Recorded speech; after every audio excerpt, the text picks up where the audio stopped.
প্রিয়তমা আমার, তোমার শেষ চিঠিতে তুমি লিখেছ, মাথা আমার ব্যথায় টন টন করছে, দিশেহারা আমার হৃদয়। তুমি লিখেছ, যদি ওরা তোমাকে ফাঁসি দেয়, তোমাকে যদি হারাই, আমি বাঁচব না।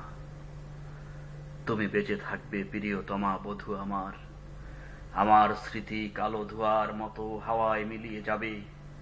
তুমি বেঁচে থাকবে আমার হৃদয়ে রক্তপেশী ধমনী। বিংশ শতাব্দীতে মানুষের শোকেরা বড় জোর 1 বছর। মৃত্যু দড়ির এক প্রান্তে দোদুল্যমান, সব দেহ আমার কাম্য নয়। সেই মৃত্যু কিন্তু প্রিয়তমা আমার, তুমি জেনো, জল্লাদের লোমশ হাত যদি আমার গলায় ফাঁসির দড়ি পরায়, না জানি নীল চোখের দ্বিধায় খুঁজে ফিরবে ভয়।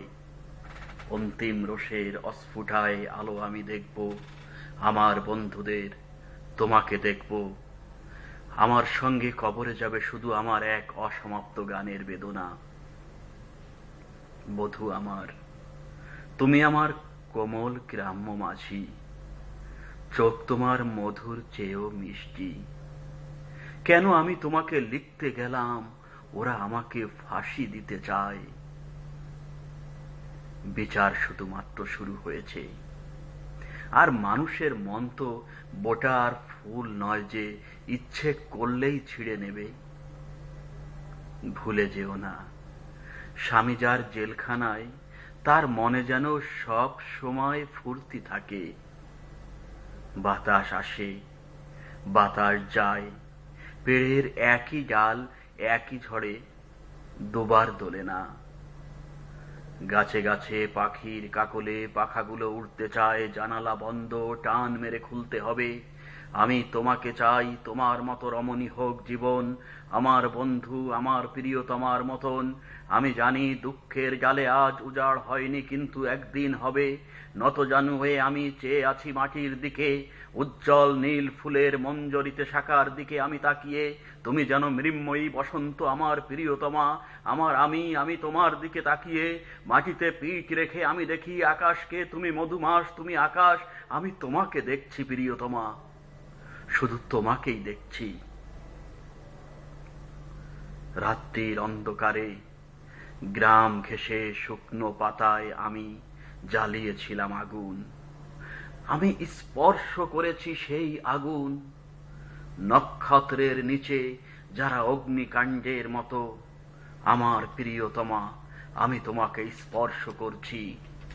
আমি আছি মানুষের মাঝখানে, মানুষকে ভালোবাসি, ভালোবাসি আন্দোলন, ভালোবাসি চিন্তা করতে। আমার সংগ্রামকে আমি ভালোবাসি, আমার প্রিয়তমাকে আমি ভালোবাসি। রাত এখন 9টা, ঘন্টা বেজে গেছে ঘুণ্টিতে। সেলের দরজা তালা বন্ধ হয়ে গেছে। বেঁচে থাকার অনেক আশা প্রিয়তমা, তোমাকে ভালোবাসার মতো একাগ্র বেঁচে থাকা কি মধুর, কি আশায় রঙিন তোমার স্মৃতি।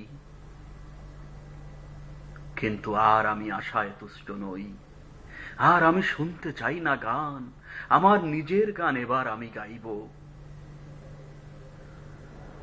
আমাদের ছেলেটা বিছানায় শয্যাগত, বাপ তার জেলখানায়।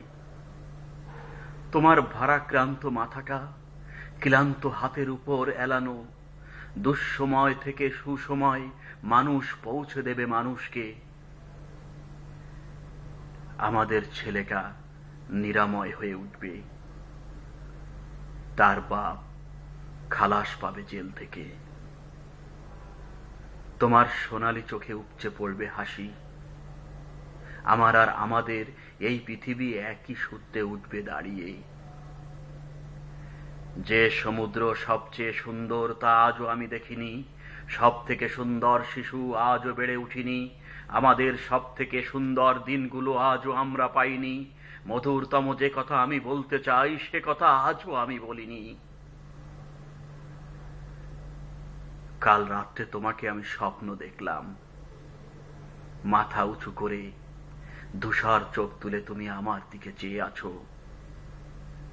তোমার আর্ত উষ্ণধর কম্পমান, কিন্তু তোমার কণ্ঠস্বর শুনতে পেলাম না। কৃষ্ণপক্ষ রাতে কোথাও আনন্দ সংবাদের মতো ঘড়ির চিকচিক আওয়াজ বাতাসে গুনগুন করছে মহাকাল।